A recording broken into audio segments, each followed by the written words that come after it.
Morning time குட்டி vlog தான் பார்க்க போகிறோம்.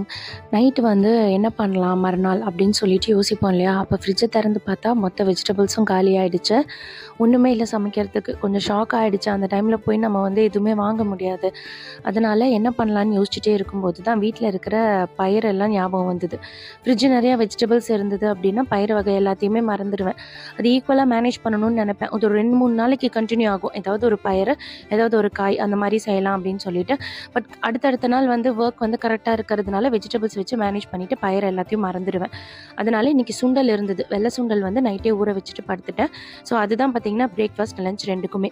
வெள்ளை சுண்டல் வச்சு சிக்கன் குழம்பு ரெசிப்பியில் இஞ்சி பூண்டு பேஸ்ட் எல்லாம் போட்டு மசாலா எல்லாம் வதக்கி அரைச்சி வச்சுட்டேன். அதுக்கு தொட்டுக்க சிம்பிளாக வந்து பாயில் பண்ண எக்கு தான்.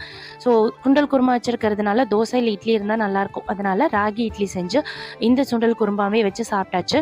நீங்கள் வந்து பயிறு வெஜிடபிள்ஸ் இருந்தால் எப்படி மேனேஜ் பண்ணுவீங்க? எப்படி வந்து ரெசிபீஸ்லாம் பிளான் பண்ணுவீங்கிறத எனக்கு கொஞ்சம் டிப்ஸ் மாதிரி கமெண்ட்ஸில் சொல்லுங்கள். எனக்கு அது ரொம்ப யூஸ்ஃபுல்லாக இருக்கும். நெக்ஸ்ட்டு ஒரு சூப்பரான vlogல மீட் பண்ணலாம். தேங்க்ஸ் ஃபார் வாட்சிங்.